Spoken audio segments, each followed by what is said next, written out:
Earlier this month, I made my April Fool's video. Basically, all the times that parks, quote, played us for fools, announcing something and then not following through. Based on my Instagram poll, I chose the top 10 most popular choices, but that left a bunch of others I didn't cover. Thanks to all your great ideas, and by popular demand, today you have the sequel. These are 10 more times parks played us for fools.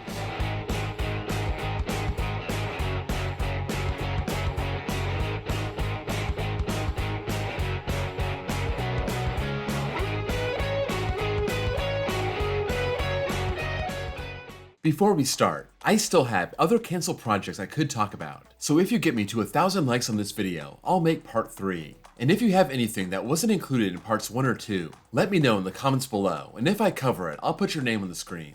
Number 10. Cedar Point 2. In 1974, Cedar Point bought 440 acres of land north of Onstead, Michigan, an hour southwest of Detroit, an hour northwest of Toledo, and 2 hours from Cedar Point itself. This was to be called Irish Hills Amusement Park, or more commonly referred to, Cedar Point 2. This was going to be a leprechaun-themed $15 million park, starting off by developing 160 of those acres, and be ready for opening in 1976. The Onstead Village Council endorsed the idea. They saw it as an economic boon. It would create close to 1,000 new jobs, but the park faced opposition. There were environmental concerns. Locals didn't want to disrupt their way of life, but Cedar Point tried to mitigate all of that. In December 1974, there was a whole presentation with details of the park at Onstead High School, but as the calendar turned to 1975, Cedar Point backed out. There were still opposing voices, but it seemed like they wanted to work through those issues. Still, by April 1975, the project was dead, and nobody seems to know why. There is some speculation that Cedar Point wanted to expand by acquiring existing parks, not building from the ground up, and that led to the acquisition of Valley Fair in 1978, but that's just one idea. Cedar Point owned the land until 2012 before finally selling it off. Number 9. London Resort. In October 2012, a massive entertainment complex was announced for Kent, England. This would be Europe's largest indoor water park, along with cinemas, hotels, music venues, and also the biggest performing arts center in Europe. When this was unveiled, Paramount Pictures was involved, and it was to be called London Paramount Entertainment Resort. This massive complex would employ 27,000 people. It was set to cost £3.5 billion. Its theme park was set to have 7 themed areas, including a dinosaur-themed area that would feature a triple launch coaster. This faced nothing but problems from the start. First, they found an endangered species of spider. They had to relocate them to another site, and the whole project struggled just to get out of the planning stage. Paramount dropped out in 2017. They got caught up in government approvals, and in 2022, the plan was withdrawn, and the new plan was a much more scaled-back version of the resort. They also lost support from Parliament, Gareth Johnson withdrawing his support, claiming they failed to work with the residents, and he worried about the resort's impact on the environment and the community. He thought the project was dead in the water.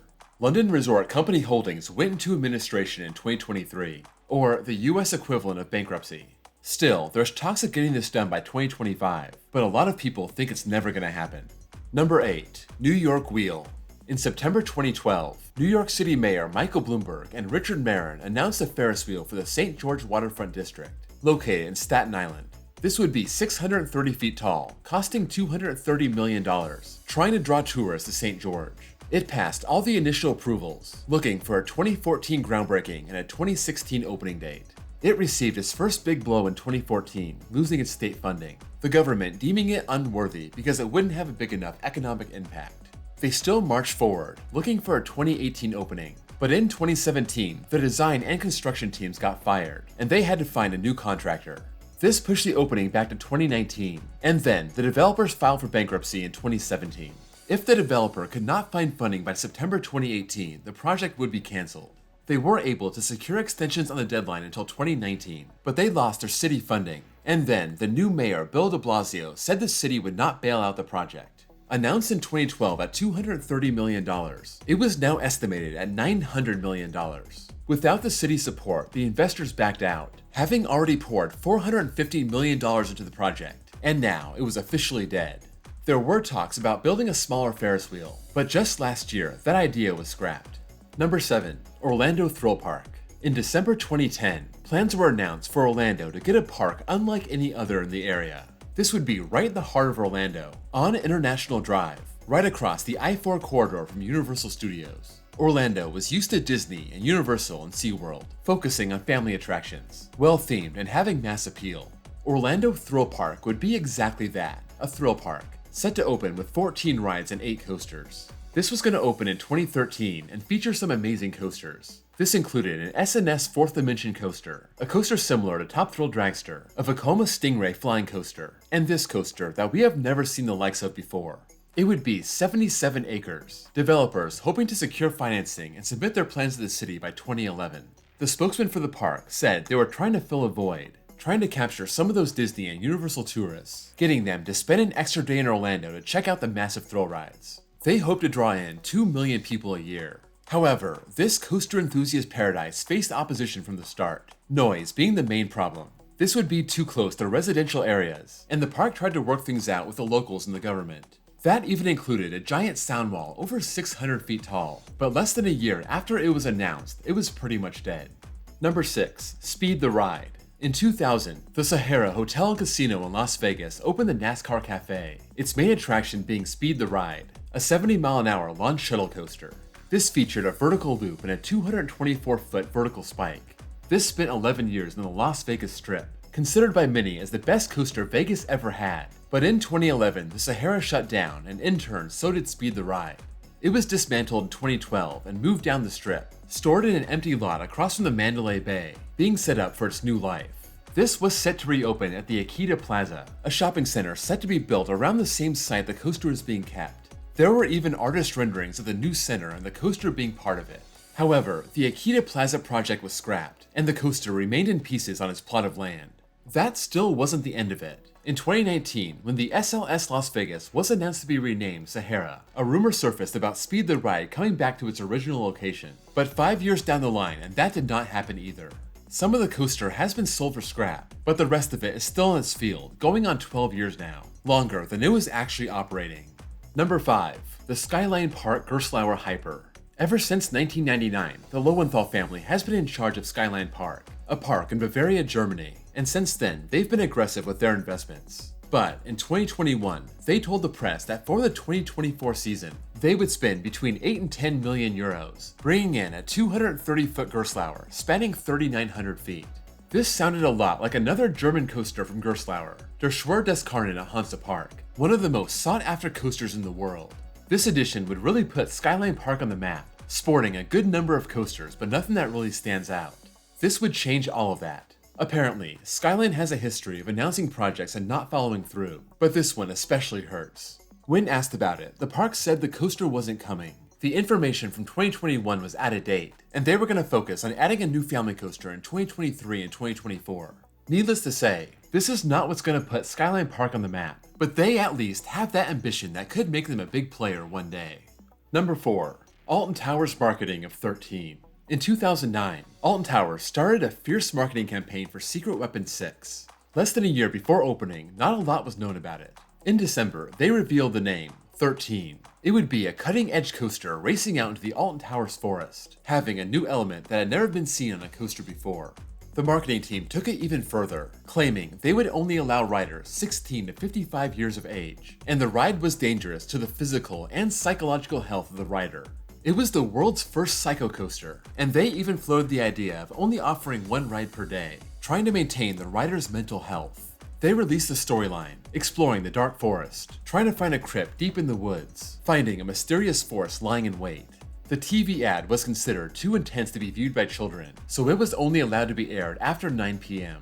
Once the ride opened, none of the weird restrictions were put in place. People realized this was a family coaster, and the world's first element was a drop track. That was interesting, and it would be replicated several times in the future, but Alton Towers definitely overpromised and underdelivered. That's the number one rule for everything, especially marketing, and they broke it. 13 would have been fine on its own, but people were expecting something much more. Number 3. The Dark Knight at Six Flags New England. In 2008, with Six Flags in deep financial trouble, they were banking on smaller attractions to draw people in. They also owned the rights to use DC comic characters, and one of the most anticipated movies of all time was about to open that summer, The Dark Knight. This would feature Christian Bale returning in his role as Batman, his nemesis being the Joker, played by the recently deceased Heath Ledger. They plan to open 3 indoor Wild Mouse coasters themed to the movie. One at Great Adventure, one at Great America, and one at New England. Great Adventure opened, no problem. Great America opened, no problem. But then there was New England. Construction was well underway in February 2008, and the project hit the skids. Not all of the construction permits were filed, and there was no way to ensure the project would meet all the state codes. The park scrambled to get approval, but then changes had to be made, and those changes needed a new round of approvals. The Planning Board approved, the Conservation Commission approved, but the Zoning Board did not. That was a death knell for this coaster. Work was canceled in April, they tore down what they had, and the coaster was sent to Six Flags Mexico to open for the 2009 season. 3 years later, after Six Flags shut down Kentucky Kingdom, they salvaged the Wild Mouse from that park and moved it to New England, even giving it a Batman theme. Gotham City Gauntlet: Escape from Arkham Asylum. I guess that's the next best thing, and the park learned not to mess with Agawam. Number 2, the South Dakota Raptor. In February 2020, the GM of Wildwater West, a water park in Sioux Falls, South Dakota, sent a letter to the Minnehaha County Planning and Zoning Board. He was announcing his application for the park's first roller coaster, sitting on a plot 275 feet by 125 feet, standing 113 feet tall. He said he wanted this coaster to be the flagship attraction of Sioux Falls, acknowledging it was a risk, but a risk worth taking. The county was on board and they recommended approval. The director of ops came out shortly after and said the Raptor wasn't the official project. It was just the idea they sent to the county to get approval. So they were being cagey, and unlike Alton Towers, they didn't want to overpromise anything. Then, of course, you know what happened. COVID gets out of control, the world shuts down, the 2020 timeline looks cooked. But in mid-March, the park announced they were going to start putting footers down in April and get this open by August. As it became clear that COVID wasn't going to be gone in a couple weeks, by early June, the park announced the project was being pushed back to 2021. In the summer of 2021, the park confirmed the project was on hold indefinitely. And 3 years later, it seems like this project is dead on arrival. Number 1, Westcott. In the early 90s, Disney was finally ready to turn Disneyland into a multi-park resort, just like they had done with Florida, having just opened their third park in MGM Studios. In 1991, they announced Westcott, a replica of Orlando's Epcot, destined for Disneyland's parking lot, and focusing around a theme of technology, human achievement, and world culture. The centerpiece would be Space Station Earth, similar to Epcot's Spaceship Earth, only bigger. This would be in the section of the park dubbed Future World. This would also have a world showcase, with regions representing London, New York, Africa, Asia, Paris, Tokyo, China, and Toronto. There was even a dragon-themed coaster set for the Asia section. They also had plans to put a hotel inside the park, the first Disney park to make this happen. But as you would expect, there were problems. They needed to acquire a lot of new land for this park, and with real estate prices what they were, that skyrocketed the price of the park. Residents were also unhappy with the light pollution and the giant golden sphere popping up in their neighborhood. Disney was facing down a $3 billion bill, and it didn't help the year after this was proposed. Disneyland Paris opened with a whimper, the company losing gobs of money on it, so they scrapped it. Michael Eisner and the Disney executives went back to the drawing board, and they came up with the idea for a California-themed park. In 2001, California Adventure would open, setting up all kinds of sound barriers to keep the residents happy, and they were able to get that hotel inside the park like they wanted. Disney's Grand Californian Hotel and Spa. That's a wrap on part 2 of this series. Let me know what you think of any of these topics, and if you have any other ideas that I haven't covered yet. Again, get me to 1,000 likes and I'll put together a part 3. Also, check out part 1 if you haven't already. That's in the card above or in my end screen. Before you go, if you're new here and want to see more content like this, please give me a sub. And check out my second channel where I post copyright-free off-ride footage, and my baseball channel if you also happen to love baseball. Thank you all for watching, and I'll see you all next time.